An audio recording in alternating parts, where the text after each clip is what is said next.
Bhavatitam Trigunarahitam Sadgurum Tam Namami.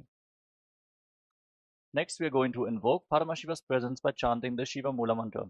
Om Ham Haum Shivaya Namaha 11 times. Please follow along internally. Om Ham Haum Shivaya Namaha. Om Ham Haum Shivaya Namaha. Om Ham Haum Shivaya Namaha. Om Ham Haum Shivaya Namaha. Om Ham Haum Shivaya Namaha. Om Ham Haum Shivaya Namaha. Om Ham Haum Shivaya Namaha. Om Ham Haum Shivaya Namaha. Om Ham Haum Shivaya Namaha. Om Ham Haum Shivaya Namaha. Om Ham Haum Shivaya Namaha. Next, we are going to perform the Tadvachamanam, the ritualistic cleansing. Take your Panchavatam and Udani. Keep your right hand in the Gokarana Mudra in the shape of a cow's ear. Take one Udani, 1 spoon of water, and pour it into your right palm. Each time the word Swadha is chanted, sip the water from the bottom of your right palm. Om Atmatattvam Shodayami Swadha. Take another Udani of water into your right hand. Om Vidyatattvam Shodayami Swadha. Take another Udani of water into your hand. Om Shivatattvam Shodayami Swadha. Now wash your right hand with the water from the Panchapatam and wipe your lips twice with the bottom of your right thumb. Om Ham Hridayaya Namaha. Wash your hand again. With index, middle and ring fingers joined together, touch above the upper lip and below the lower lip. Then wash your hand again. With your index finger and thumb joined together, touch your right nostril and your left nostril. With your ring finger and thumb, touch your right eye, your left eye, your right ear and your left ear. Then wash your hand again. With your little finger and thumb, touch your navel, your right chest and your left chest. And with all the fingertips joined together, touch the crown of your head, the right shoulder, the left shoulder, and your heart center. Now clasp your right hand over the left. Place both hands on the right thigh. Close your eyes and make a sankalpa. Set a conscious resolution what you are going to manifest as part of today's ritual of Nityananda Yoga. Hold this visualization as we hold the space to manifest a yogic body and a Vedic mind, and chant the Sankalpa mantra.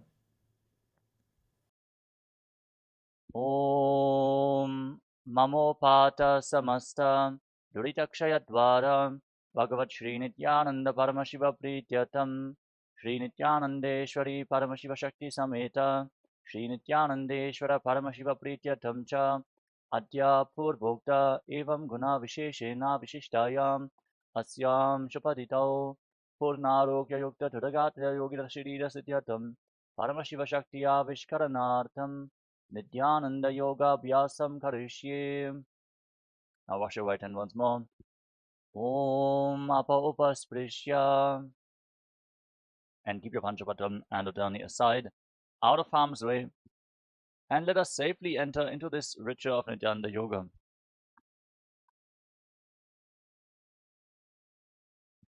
Starting off with the first asana of the sequence, Sukhasana. Sit in a comfortable cross-legged position and keep your head, neck and spine in a straight line. Place your hands on top of the knees in Bindu Mudra with index fingers and thumbs together. Engage Mahamudra Bandha, all 3 bandhas. The root lock, Mula Bandha, contracting the perineal floor and pulling it inwards. Uddiyana Bandha, contracting the abdominal muscles above and below the navel and pulling your stomach in and up towards your spine. And the Jalandhara Bandha, the throat lock, tucking your chin to the chest firmly while internally contracting your throat muscles. Again, all the 3 bandhas form Mahamudra Bandha. Now visualize Lord Shiva in your inner space and breathe in Samana Kumbhakam. Inhale fully into your navel region and hold your breath. Visualize a flame being formed in your stomach rising upwards. And internally chant the first japa of the sequence, Soham. Visualize the japa rotating around your throat in a circular manner, cleansing your Vishuddhi chakra and activating Vak Shakti, the power of speech. As we enter into the first asana of the sequence, Sukhasana. Sukhasana. Tat Sukhasanamityuktam Ashaktastat Asanam Vijitam Yena Jitam Tena Jagatrayam. Parvatasana.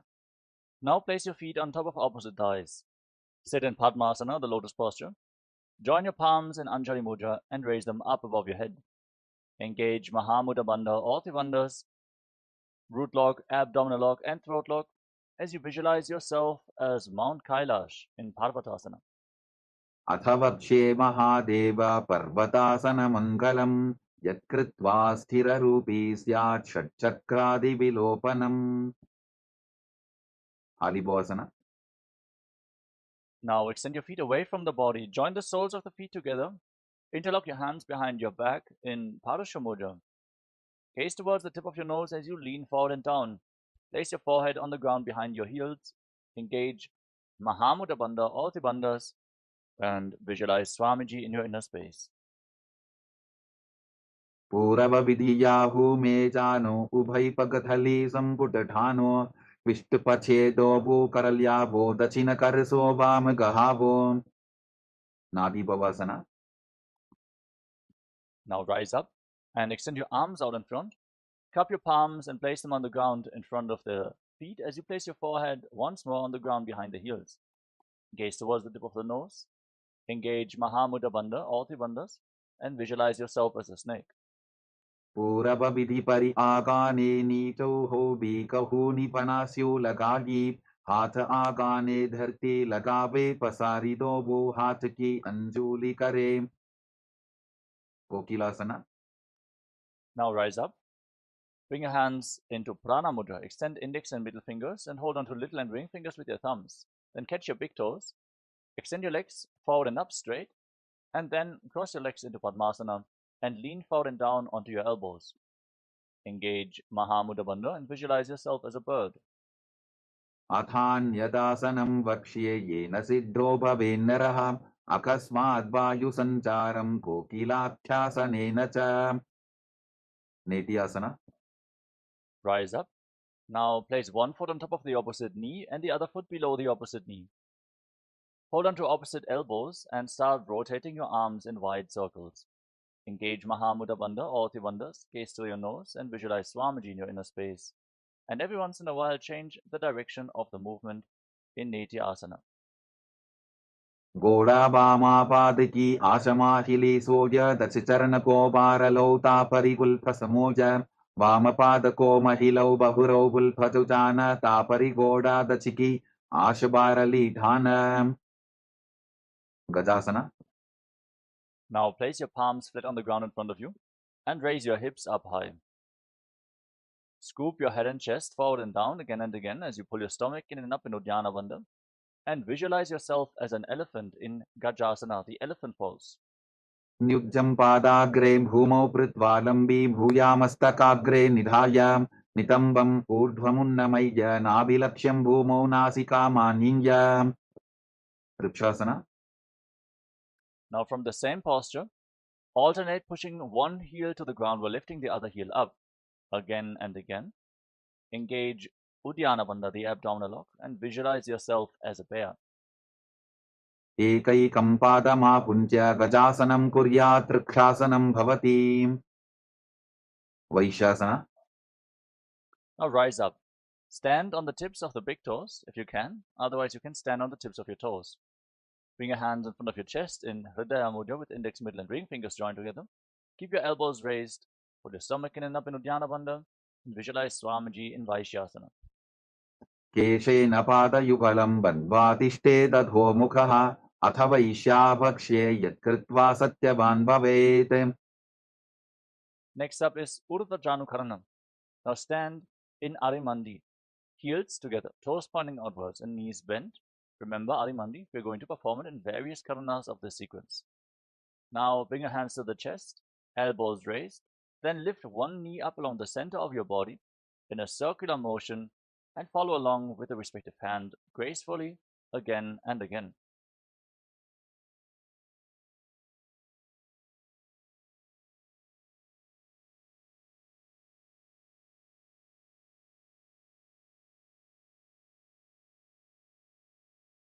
Balalingasana. Now, interlock your fingers from the outside in Sarva Shankari Mudra. Raise one knee towards your chest and pull it close with both hands. Engage Mahamudra Bandha or the bandhas and visualize yourself holding a baby in Balalingasana. Ekam danu urasi alingya sthatavyam balalinganam bhavati. Padmasana. Now pull the foot behind towards your buttocks with your hands interlocked in Parasha Mudra. Keep your knees together, stand straight, engage all the bandhas, and visualize Swamiji in your inner space. स्थित्वैकस्मिन् पादतले कराभ्यां वेष्टयेत्तनं पृष्ठे संस्थाप्य यत्नेन पादपीडनमासनम्. Natarajasana. Now hold the sole of the foot from the inside. Kick your leg back and up as you extend the other arm forward with the hand in Bindu Mudra with index finger and thumb together. Visualize yourself as Lord Nataraja in Natarajasana. उत्तानपादं क्रौञ्चं च मरीचिं वीरभद्रकं नटराजं त्रिकोणं च सुप्ताङ्गुष्ठप्रसारणे. Balalingasana. Now again, interlock your fingers from the outside in and pull the other knee up towards your chest with your hands. Engage Mahamudra Bandha and visualize holding a baby. एकं जानु उरसि आलिङ्ग्य स्थातव्यं बाललिङ्गरं भवति. Padapीडनासana. Now pull the foot back towards your buttocks with your hands in Padasha Mudra. Engage all the bandhas and visualize Swamiji in Parapidanasana on the other side. स्थित्वैकस्मिन् पादतले कराभ्यां वेष्टयेत्तनं पृष्ठे संस्थाप्य यत्नेन पादपीडनमासनम्. Natarajasana. Now hold the sole of the foot from the inside, kick your leg back and up, lean forward with the other arm extended forward, hand in Bindu Mudra. Visualize yourself performing the cosmic dance as Lord Nataraja.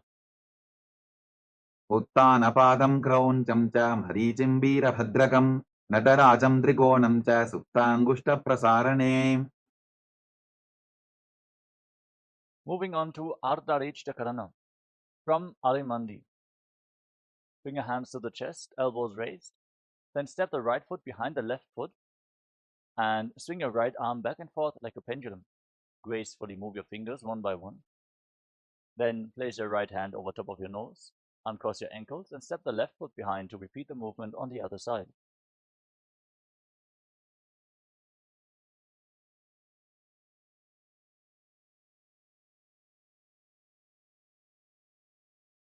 Moving on to the skeleton dance now. Visualize yourself as a skeleton and shake your body intensely. Hold this visualization of being a skeleton and dance wildly. There's no muscles, no tissue, no skin holding you back, so move every bone of your body freely.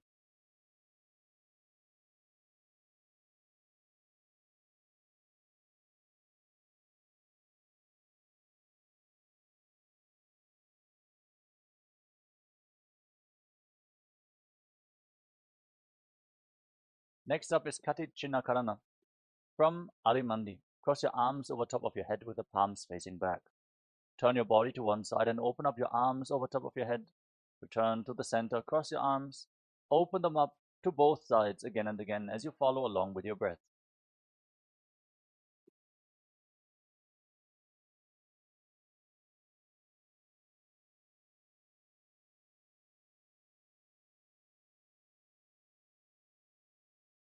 Tadasana. Now rise up onto the tips of your big toes with your hands raised over top of your head, palms facing each other. Engage Mahamudra Bandha or the bandhas and visualize yourself as a palm tree as you internally chant the new japa Shivoham in Tadasana. महामुद्राबद्धपूर्णौ ताडासनविभेदकान् विनोत्तानं सदा कुर्यादन्तर्वत्नीपतिप्रियाम्. उत्तानासना. Now lean forward and down and place your hands flat on the ground. Engage Mahamudra Bandha. If you cannot reach the ground with your hands, you can hold onto your shins or your knees and pull yourself down. Try to bring your forehead to the knees as you visualize Swamiji in Uttanasana. महामुद्राबद्धपूनौ ताडासनविभेदकान् विनोत्तानं सदा कुर्यादन्तर्वत्नीपतिप्रिया Tarakshvasana. Now walk your hands forward and step your feet back into a tall plank position. Lock your throat in Jalandhara Bandha and rotate your head from side to side as you visualize Swamiji in your inner space. गजासनवस्थित्वा मस्तकं वारं वारं दक्षिणकुक्षिं सव्यकुक्षिं नजेत् तरक्ष्वासनं भवति Bhujangasana. Now lower your body down onto your chest. Keep your hands at the side of your shoulders, palms facing down. Lift your head and chest by the strength of your lower back. Open up your mouth and inhale through the hollow of your throat in Bhujangani Mudra, keeping the top of your feet flat on the mat. Visualize yourself as a cobra in Bhujangasana.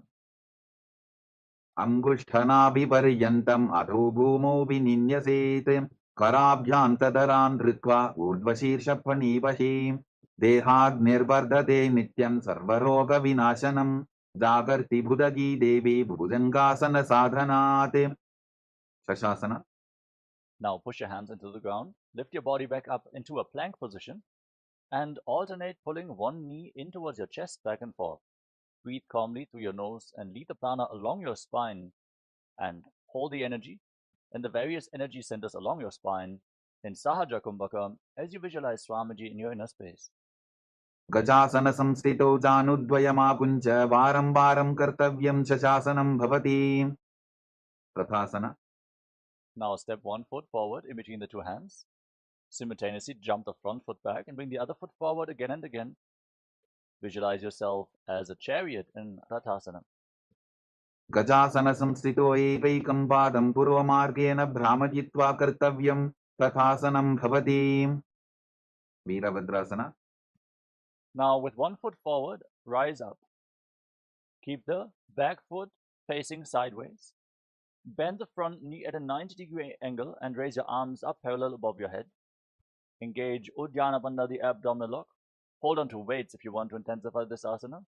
Gaze up towards your third eye and visualize yourself as Lord Veerabhadra. वासिष्ठमथ कौण्डिन्यम् ऊर्ध्वकुक्कुटमेव च अष्टावक्रमथोत्थानं मयूरं सेतुबन्धनम् उत्थानपादं क्रौञ्चं च मरीचिं वीरभद्रकं नटराजं त्रिकोणं च सुप्ताङ्गुष्ठप्रसारणे Virabhadrasana. Now exchange the position of your feet. Bring the other foot forward. Back toes facing sideways. Bend the front knee. Raise your arms up, holding on to weights if you want to intensify this asana. Engage Uddiyana Bandha, gaze to your third eye, and visualize yourself with 8 arms as Lord Veerabhadra in Veerabhadrasana on the other side. वासिष्ठमथ कौण्डिन्यम् ऊर्ध्वकुक्कुटमेव च अष्टावक्रमथोत्थानं मयूरं सेतुबन्धनम् उत्थानपादं क्रौञ्चं च मरीचिं वीरभद्रकं नटराजं त्रिकोणं च सुप्ताङ्गुष्ठप्रसारणे vrikshasana. Now stand on one foot and raise the other foot towards the inner opposite thigh. Join your palms in Anjali Mudra and raise your arms up straight above your head. Engage Uddiyana Bandha, the abdominal lock, and visualize yourself as a tree. वामोरुमूलदेशे च याम्यं पादं दिधार्यतो तिष्ठेत्तु वृक्षवद्भूमौ वृक्षासनमिदं विदुः गर्वासना. Now bring the raised foot on top of the opposite hip and join your palms in Namaskara Mudra in front of your heart center. Visualize yourself as Lord Garuda as you stand straight on one leg in Garudasana. गरुडासनमावक्ष्ये येन ध्यानं स्थिरं भवेत् सर्वदोषाद्विनिर्मुक्तो भवतीह महाबली एकपादमुरो बद्ध्वा एकपादेन दण्डवते जङ्घापादसन्धिदेशे जानुभ्यग्रं व्यवस्थितः vrikshasana. Now exchange the position of your feet. Raise the other foot towards the inner opposite thigh. Join your hands in Anjali Mudra and raise your arms up over top of your head with the elbows straight. Engage Uddiyana Bandha and embody the strength, stability, and groundedness of a tree in Vrikshasana, the tree pose. वामोरुमूलदेशे च याम्यं पादं निधार्यतो तिष्ठेत्तु वृक्षवद्भूमौ वृक्षासनमिदं विदुः ब्रह्मासना. Now bring the raised foot on top of the opposite hip and your hands in Namaskara Mudra in front of your heart center. Feel the weight of huge wings on your back as you visualize yourself as Lord Garuda in Garudasana. गरुडासनमावक्ष्ये येन ध्यानं स्थिरं भवेत् सर्वदोषाद्विनिर्मुक्तो भवतीह महाबली एकपादमुरो बद्ध्वा एकपादेन दण्डवते जङ्घापादसन्धिदेशे जानुभ्यग्रं व्यवस्थितम् त्रिकोणासना. Now step one foot forward and the other foot far back, with your back toes facing sideways. Extend your arms out parallel to the ground and lean forward and down. Place one hand by the front foot, the other arm pointing up to the sky. Keep your shoulders aligned and gaze up along the raised arm as you visualize yourself as a triangle.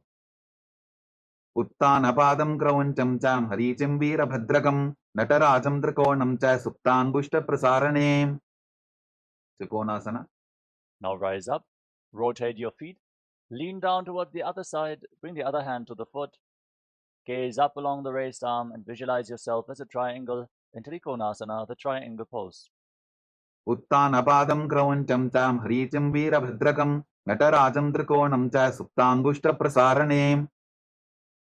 Now rise up and come back to Arimandi position, heels together, toes pointing outwards and knees bent.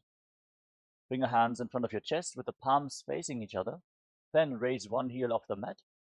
Stomp the raised heel down, lift the other heel up, and exchange the position of your hands in front of your chest again and again in Nikuttaka Karana.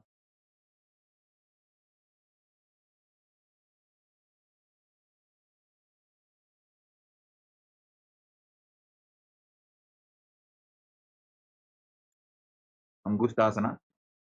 Now squat down. Raise your heels off the mat and sit on raised heels with your perineum. Keep your knees off the ground and join the knees together. Bring your hands in Namaskara Mudra in front of your heart center. Start buzzing like a bee on the inhalation and exhalation in Brahmari Kumbhaka. And visualize Swamiji in your inner space as you internally chant the new japa Sadashivoham in Angushtasana. कबन्धासनमित्याहुः गोरक्षासनमेव च अङ्गुष्ठमुष्टिकं न्येयं ब्रह्मप्रासादितं तथा सौरासना. Now step one foot forward and keep your hands at the side of your body with the palms facing forward in Vara Mudra, the boon fulfilling mudra. Visualize Swamiji in your inner space in Saurasana. प्रसार्यैकं पादतलं संस्थाप्य त्वेकपादकं विदुननासना.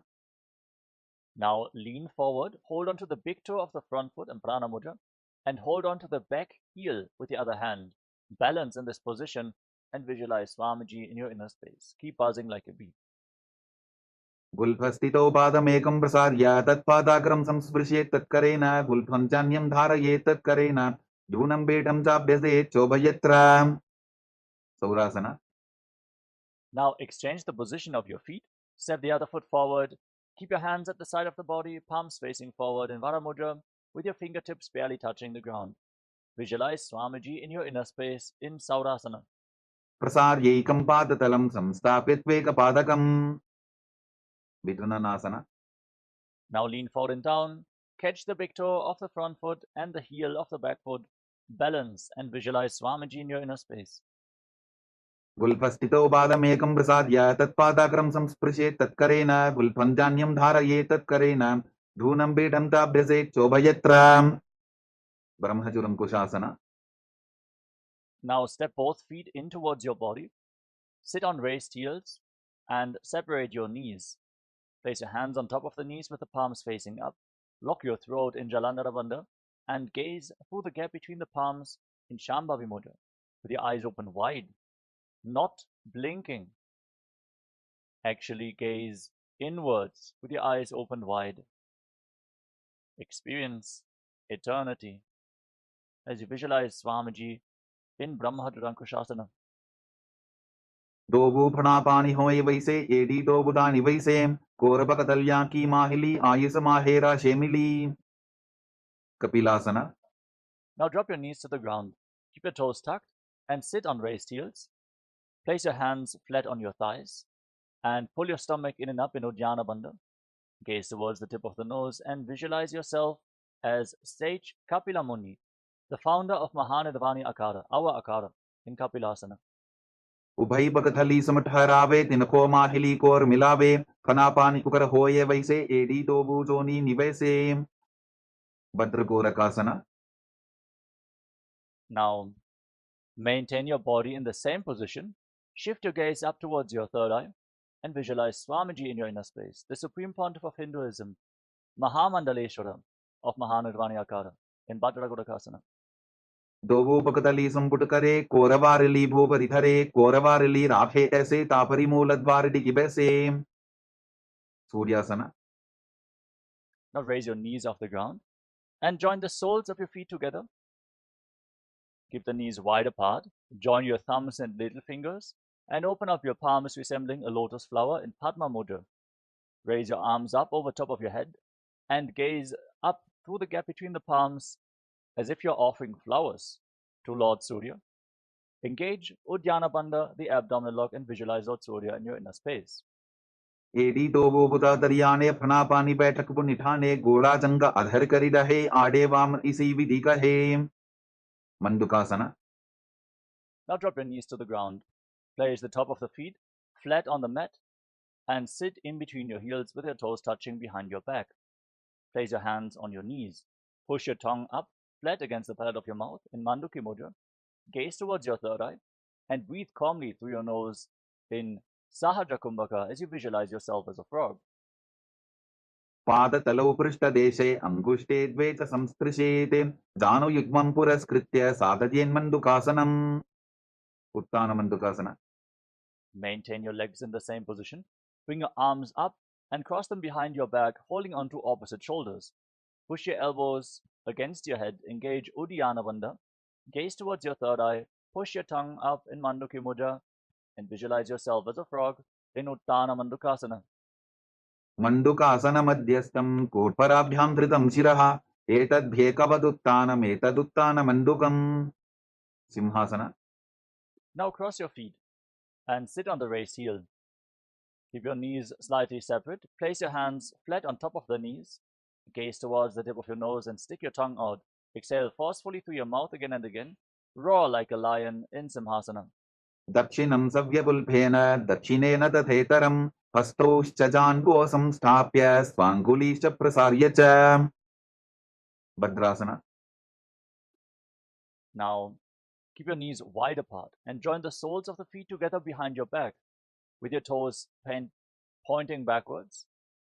Cross your arms behind your back and hold on to opposite big toes in Prana Mudra with index and middle fingers. Lock your throat in Jalandhara Bandha. Gaze towards the tip of the nose and visualize Swamiji in your inner space in Bhadrasana as you return to buzzing like a bee on in and exhalation in Brahmari Kumbhaka. गुल्फौ तवृषणस्याधो व्युत्क्रमेण समाहितः पादाङ्गुष्ठौ कराभ्यां च धृत्वा च पृष्ठदेशतः. काकभुसन्ध्यासना. Now place your feet flat on the ground and bring your arms in between the legs. Wrap your arms around your legs and behind your back. Try to interlock your fingers in Padmasana Mudra as you gaze towards the tip of the nose and visualize yourself as a crow. प्रथमे बेसकोकड़ठाने दोवो हाथ पकम वीच आने तिनको मोड़ी नल्या परिल्यावे पिष्टपछे काकसी करावे. कानिपोआसना. Now place your palms flat on the ground and bring your knees on top of your arms towards your armpits. Raise your hips, lean forward, find balance, and then lift your feet off the mat. Balance on your arms as you visualize Swamiji in Kanipavasana. आसन को गुण आशीर्षिता होगी तो आची होई. कपालियासना. We're now going to enter into the first inverted posture of this sequence. Place your hands on the ground. Place your head on the mat. Form a triangle between your head and your hands. Set yourself up in front of a wall for support if needed, or ask a partner to assist you. As you raise your hips, walk your feet forward, and then lift your legs up straight into a headstand. Gaze towards the tip of the nose and visualize Swamiji in your inner space. Keep buzzing like a bee in Brahmari Kumbhaka in Kapali Asana. शीश शीशा धरती टेकी पबदो वो मिलिवा ऊंचा भुकरे. पार्श्वमयूरासना. Gently lower your legs down. Come to a squatting position with your hands flat on the ground in front of you. Start breathing in Rechaka Kumbhaka. Exhale fully and hold your breath after each exhalation. As you twist your body to one side, align one knee and the respective hip with your elbows. Lean forward, find balance, lift your body off the mat and extend the legs out to the side. Gaze up towards your third eye and visualize yourself as a peacock in Parsvamayurasana. मयूरं दण्डवत् कुर्यान् मायूरं दण्डनामकं कुर्यान् मायूरं पार्श्वाभ्यां मायूरपार्श्वनामकं पार्श्वमयूरासना. Now rotate your body in the opposite direction. Again, lean one knee and the respective hip onto your elbows. Find balance, extend your legs out to the side as you gaze to your third eye while visualizing yourself as a beautiful peacock. मयूरं दण्डवत् कुर्यान् मायूरं दण्डनामकं कुर्यान् मायूरं पार्श्वाभ्यां मायूरपार्श्वनामकं बहिरागनाथासना. Now walk your hands forward and step your feet back into a tall plank position. Step one foot outside the shoulder in between the two hands. Push your hips forward and down, lift your head and gaze up towards your third eye as you visualize yourself as Lord Kala Bhairava in Bhairaganathasana. आसन को गुणपीति जायी बहिरागनाथासना.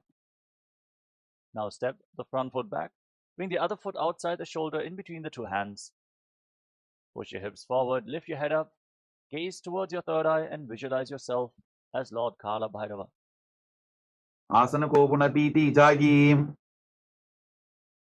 उन्मुख पीठासना. Now step your feet back and bring your elbows, bring your forehead, bring your forearms down to the ground. Lift your head and gaze up towards your third eye. As you visualize Swamiji in your inner space, try to touch your heels to the ground in Unmukha Pitasana. भून्निष्ठौ जानुनी हस्तौ चतुष्पदममाङ्मुखम् उत्थापिताङ्घ्रियुगलकटिस्थलमभिरुका वसिष्ठासना. Now rise back up onto your arms. Rotate your body.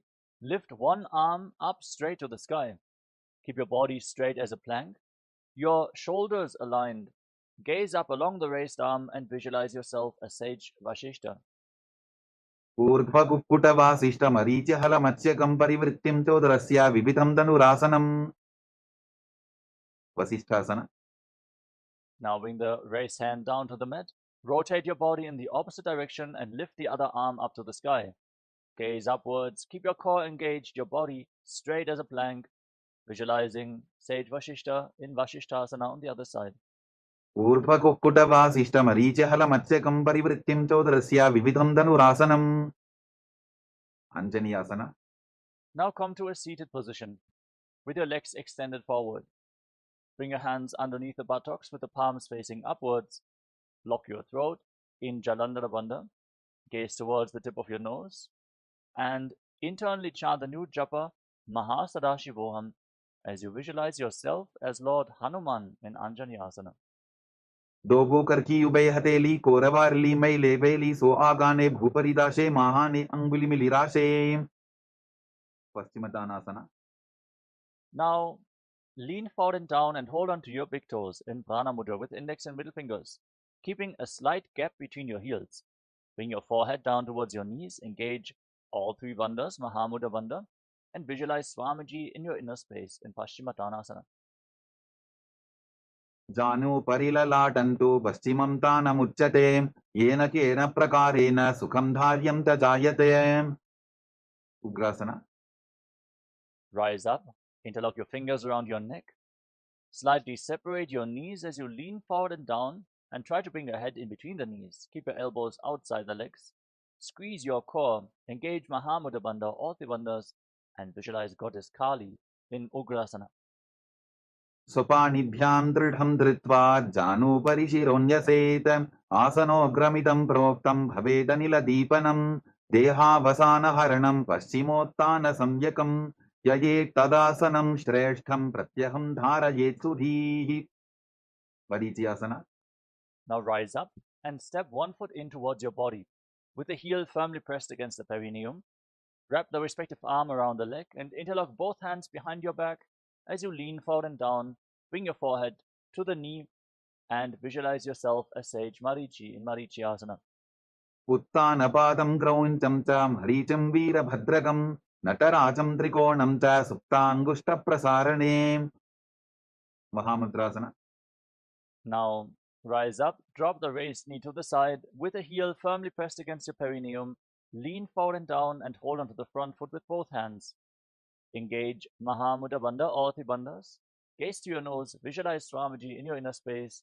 Internally, repeat the japa Mahasadashivoham in Mahamudrasana. महामुद्रां प्रवक्ष्यामि तन्त्रेऽस्मिन् मम वल्लभे यां प्राप्य सिद्धा सिद्धिं च कपिलाद्याः पुरागताः Varityasana. Now rise up and exchange the position of your legs. Step the other foot in towards your body, heel against the perineum, knee raised.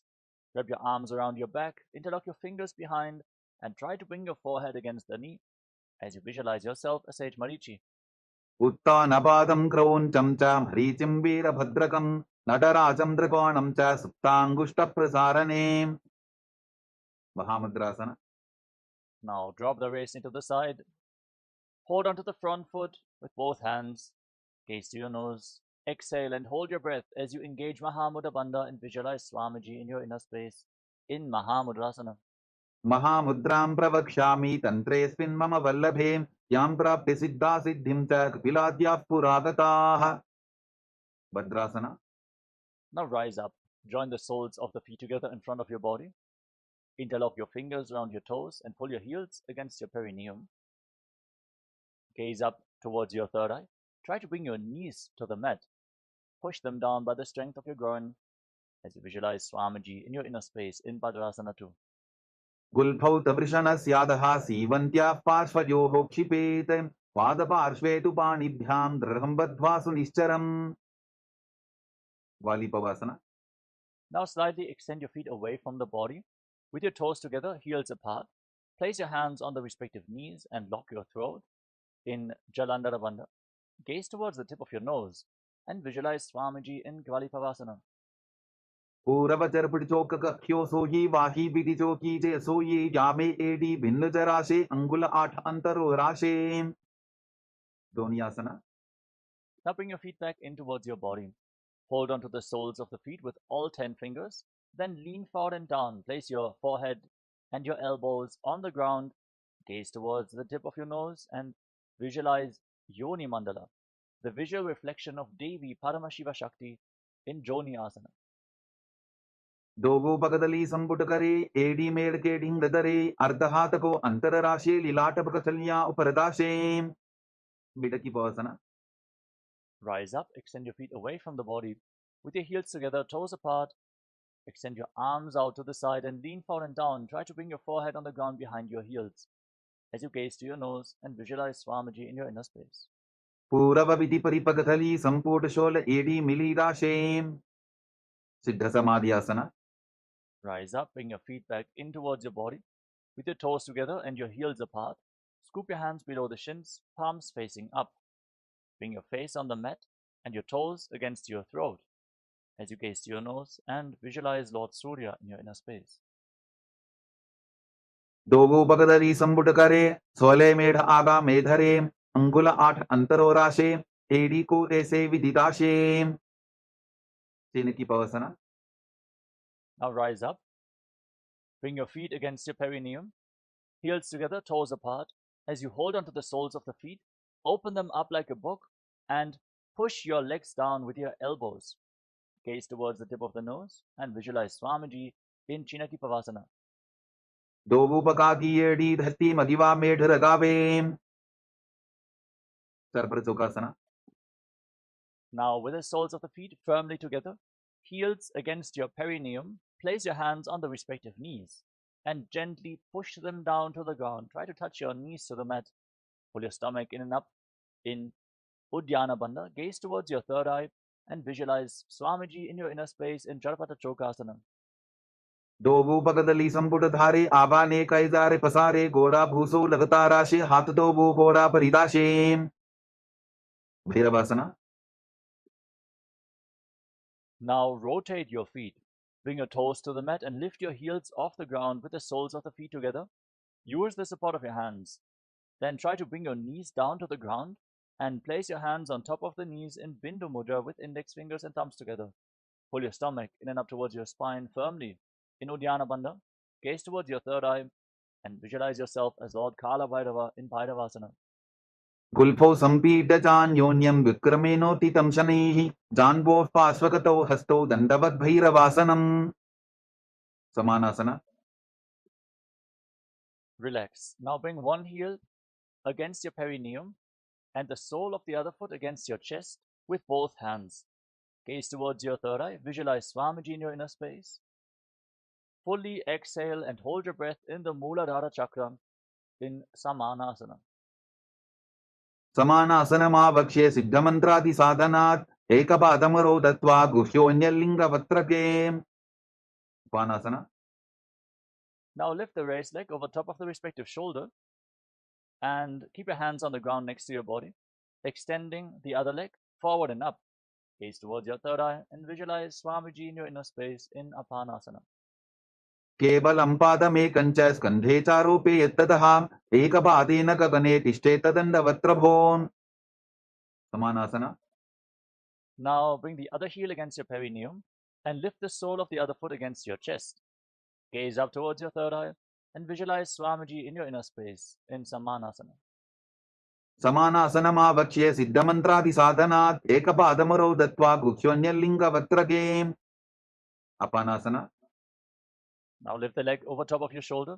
Extend the opposite leg forward and up. Gaze towards your third eye and visualize Swamiji in your inner space.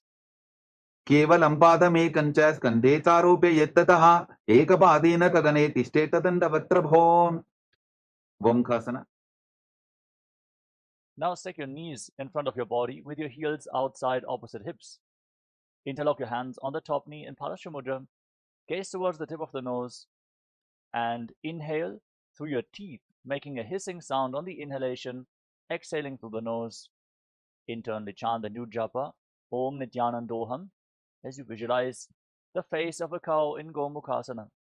Savve dakshinabulphanto prishtaparshven yojayetem dakshine tata sadyam gomukam yatham. Anasuyasana. Now hold on to your big toes in Prana Mudra with index and middle fingers. Pull your stomach in and up towards your spine in Uddiyana Bandha and visualize yourself as Rishika Anasuya. दक्षिण गोडो नीचो ठाने बाबों ताके ऊपर आने गोडा संधि मिलावे भारी आडा पदपुनि दे संधि पसारी. Anusuyasana 2. Now interlock your hands behind your back in Parashamudra and lean forward and down. Bring your chin over your knees and try to touch your nose to the mat. As you fix your gaze at the tip of the nose, visualize yourself as Rishika Anasuya.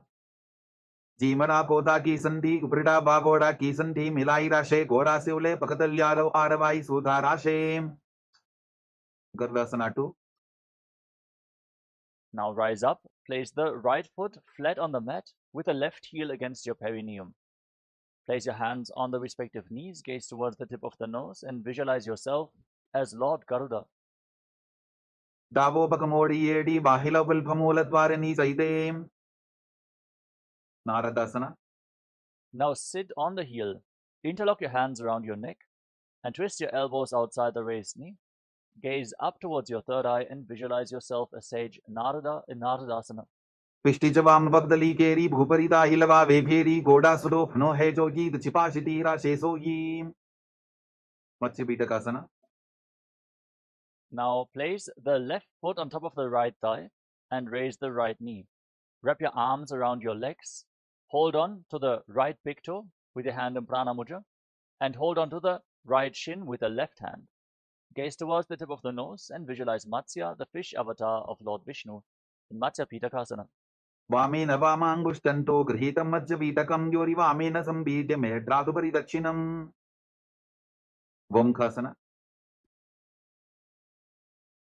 Now, once more, stack your knees in front of the body with the other knee on top this time.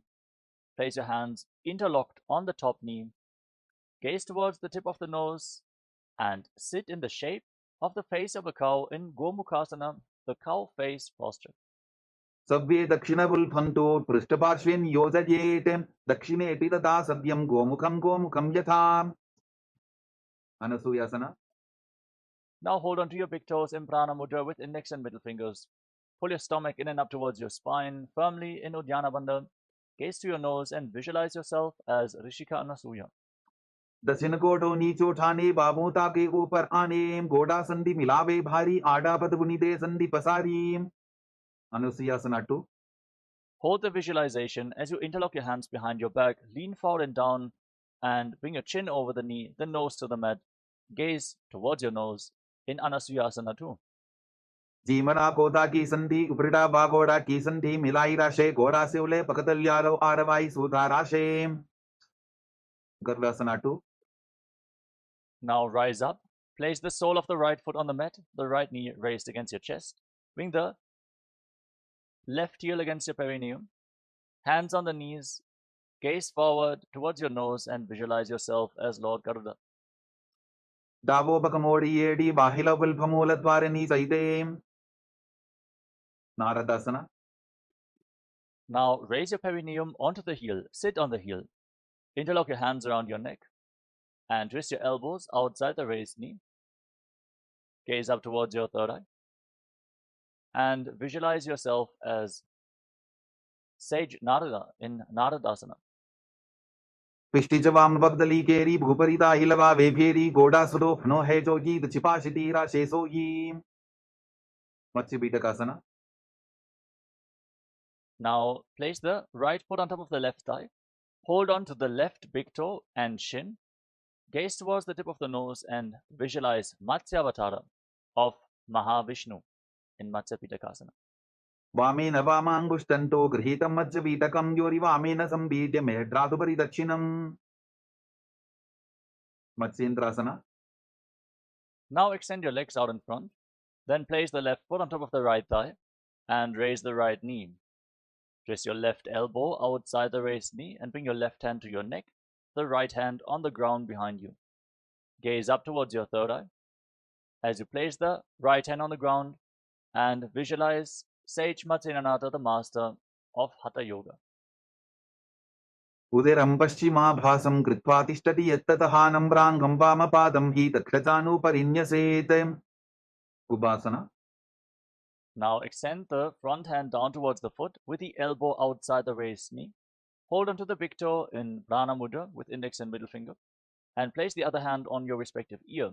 Twist your spine, gaze back and up towards your third eye and visualize yourself as a camel in Kubasana. आसन को गुण झोलो जाए मत्स्येन्द्रासना 2. Now drop the hand from the ear to the ground behind you. Keep holding onto the front foot. Twist your spine even more. Gaze up towards your third eye and visualize Sage Matsyenananda. वत्सेन्द्रपीठं दडर प्रदीप्तिं प्रचण्डर पन्दल खण्डनास्त्रम् अभ्यासत kundalini प्रबोधं दण्डस्थिरत्वं हि ददाति पुंसाम् मत्स्येन्द्रासना. Now extend your legs out in front. Exchange the position of your feet. Place the right foot on the left thigh. Raise the left knee. Twist your right elbow outside the raised knee with a hand by the neck and the left hand on the ground behind you.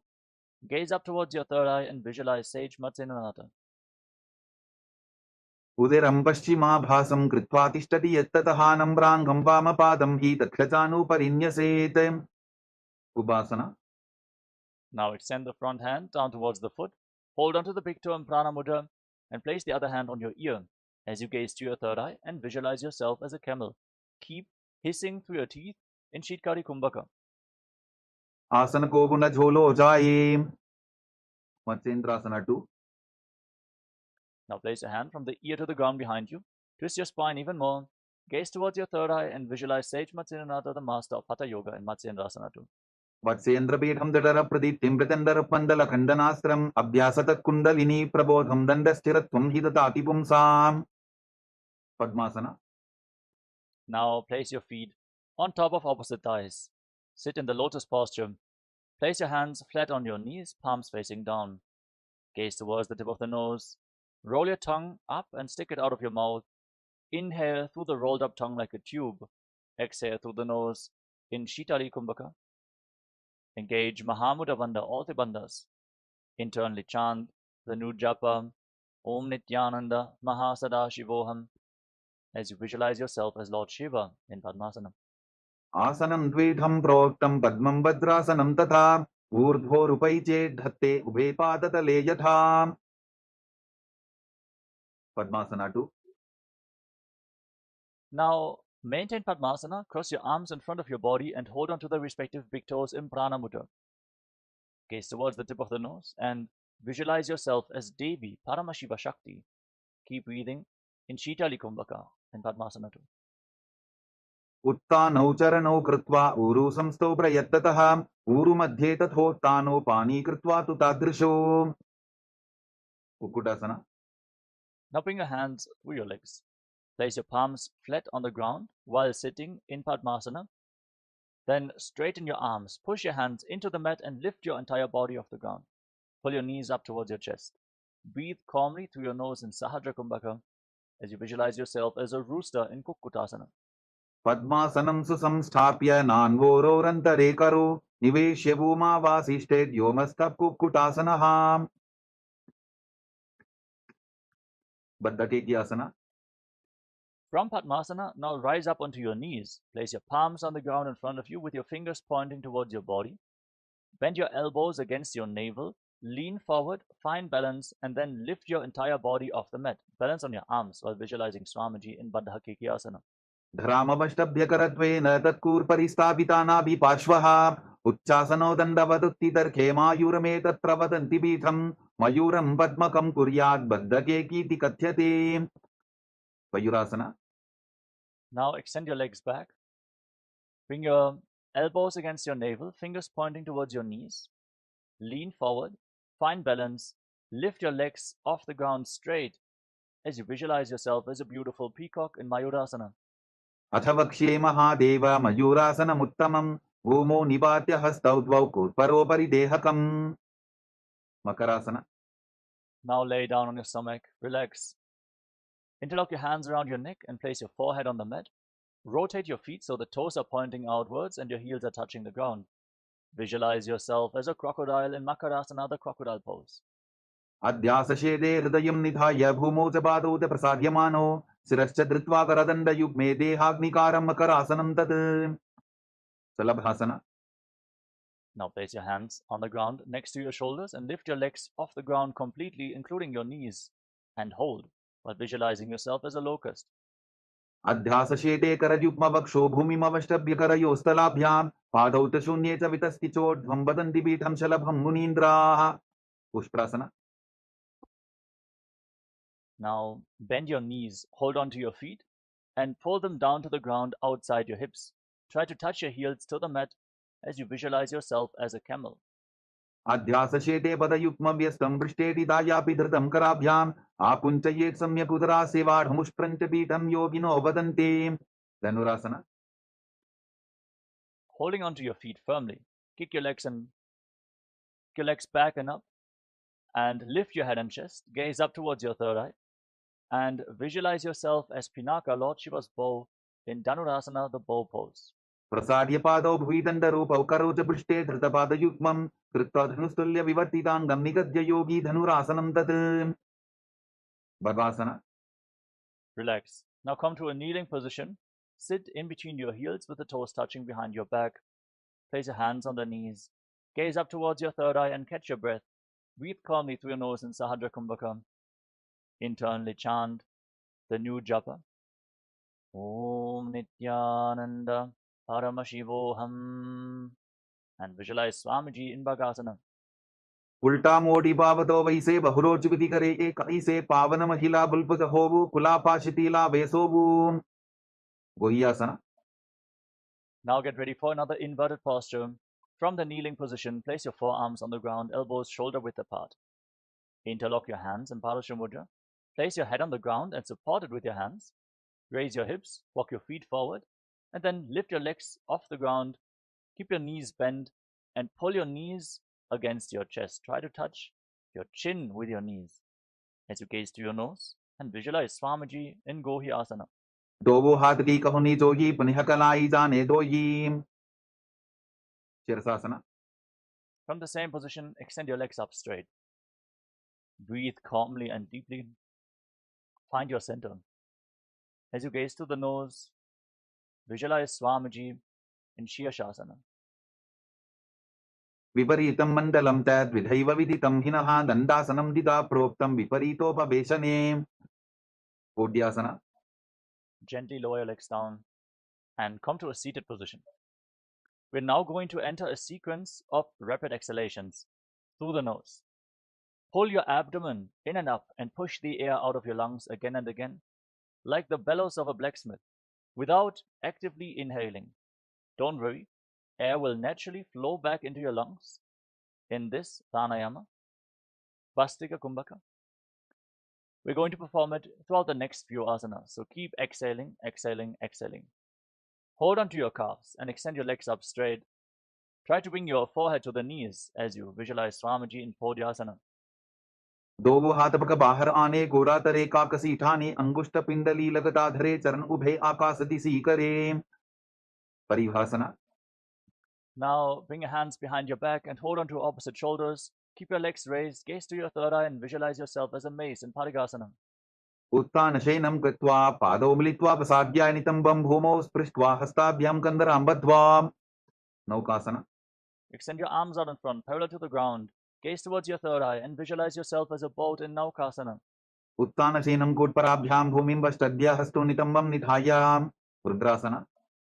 Now bring your hands towards your chest, scoop your hands below the feet and pull the soles of the feet against your chest.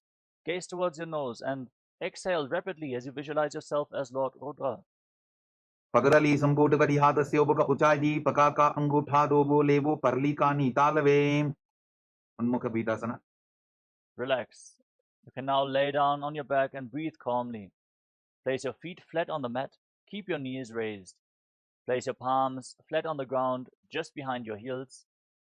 Push your hips off the ground, contract the perineal floor, lock your throat and hold your breath firmly in Mocha Kumbhaka for a long time, forcing the prana into the Sushumna Nadi, the central nadi of your spinal cord. Feel the energy raising as you gaze towards the tip of the nose and visualize Swamiji in your inner space in Unmukha Pīthāsana too. ऊर्ध्वे च जानुनी कृत्वा छवित्वोर्ध्वमुखं तथा उत्थाप्य हस्तौ तिष्ठेतु पीठ उन्मुखनामके शवासना. Now lay down flat on your back. Keep your hands at the side of the hips with the palms facing up. Forcefully pull the awakened Kundalini Shakti up along your spine from the Muladhara chakra at the root of your spine to the Swadhisthana, the Manipuraka, Anahata chakra, to the Vishuddhi chakra, the Anya chakra, the third eye, all the way to the Sahasrara chakra on the crown of your head. Pierce the Brahmarandha and leave your body behind. Completely unclutch from your physical body. Lay completely still without any movements of the body and mind as we enter into a small meditation. Visualize that your body is dead and Swamiji is liberating you. Internally chant the Mahavakya. Om Nityananda Paramashivoham in Shivasana. उत्थानं शववद्भूमौ शयनं तु शवासनं शवासनं श्रान्तिहरं चित्तविश्रान्तिकारकम्.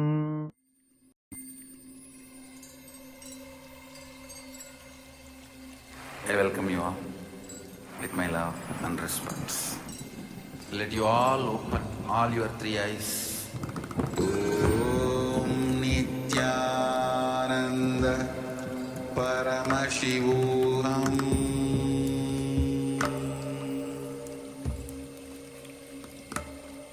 Om Nityananda Paramashivoham.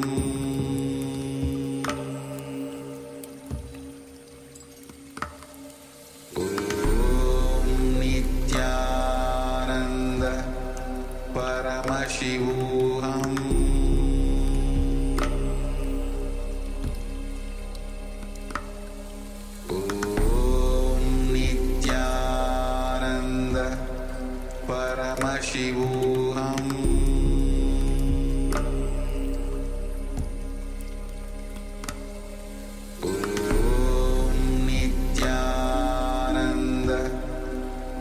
Paramashivoham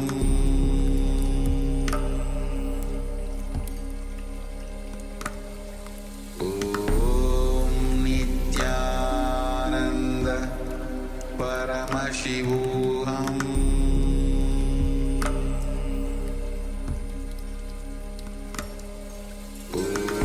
Om Nityananda Paramashivoham Paramashivoham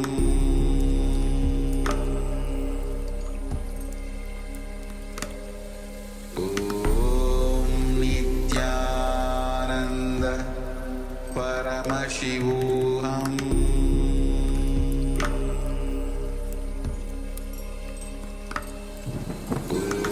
Om Nityananda Paramashivoham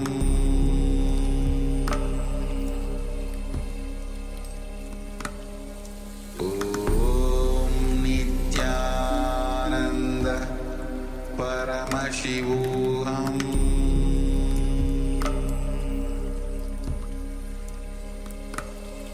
Om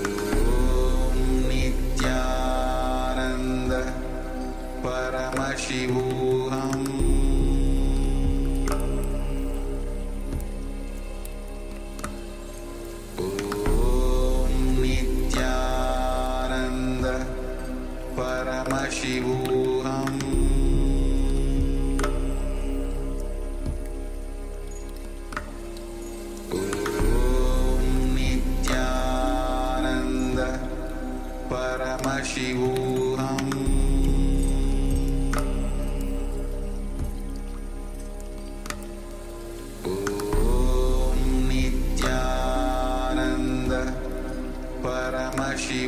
Om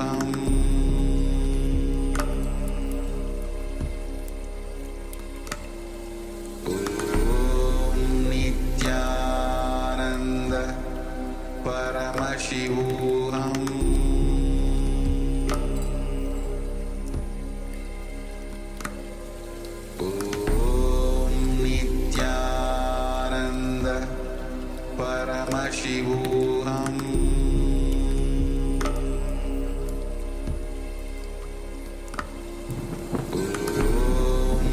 Nityananda Paramashivoham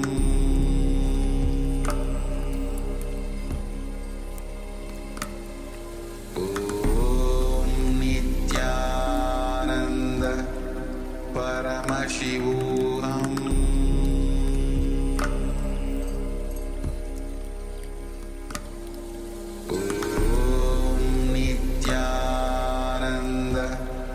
Paramashivoham Om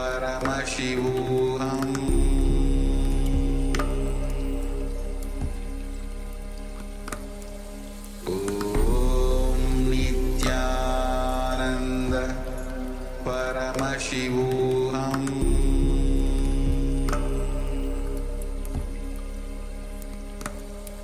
Om Nityananda Paramashivoham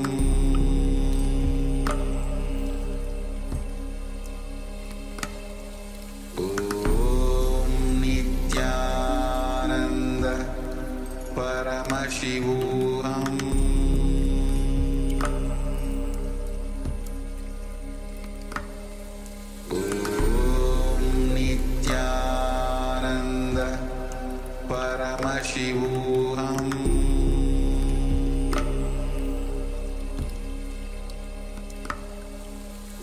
Om Nityananda Paramashivoham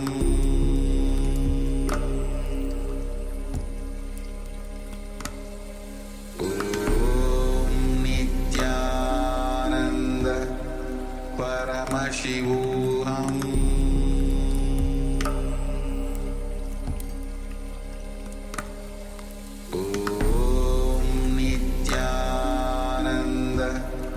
Paramashivoham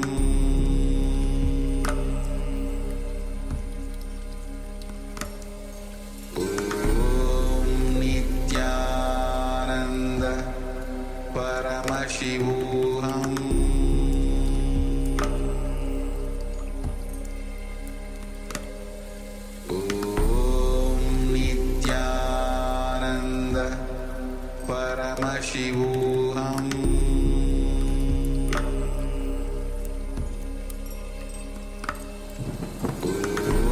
Om Nityananda Paramashivoham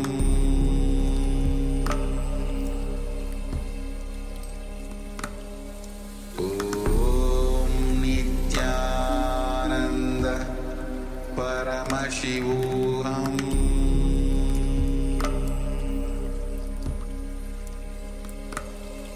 Om Nityananda Paramashivoham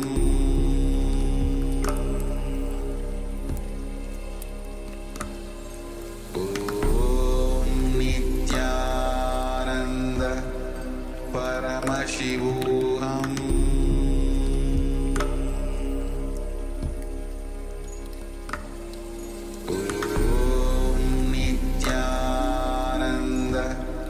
Paramashivoham Paramashivoham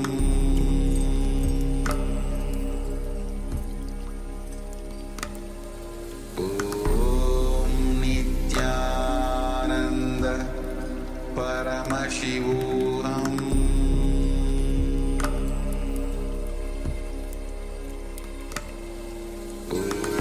Om Nityananda Paramashivoham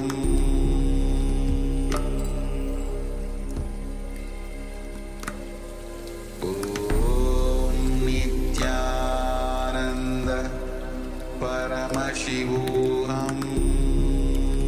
Nityananda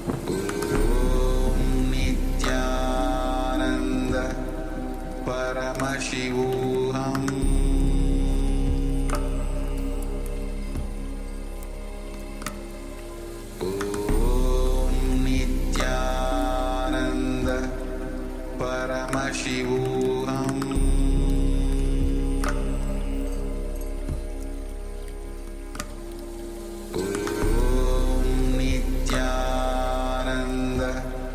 Paramashivoham Om Nityananda Paramashivoham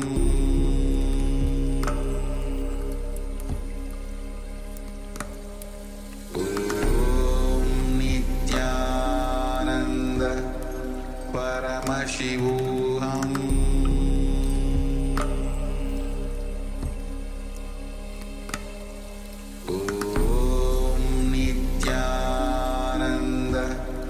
Paramashivoham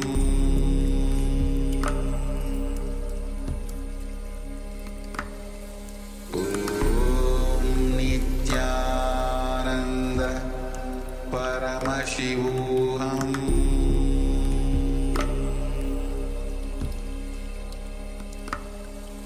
Om Nityananda Paramashivoham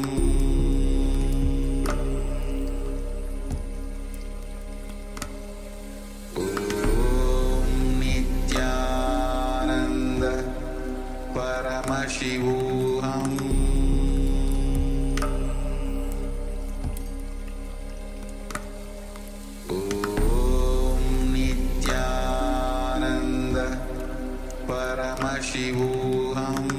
Om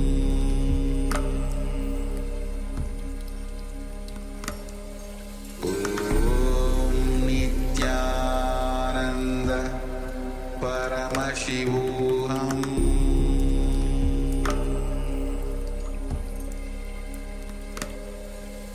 Om Nityananda Paramashivoham Paramashivoham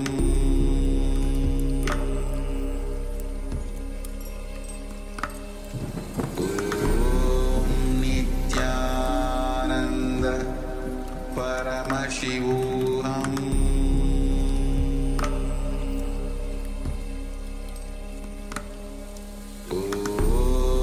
Nityananda Paramashivoham Om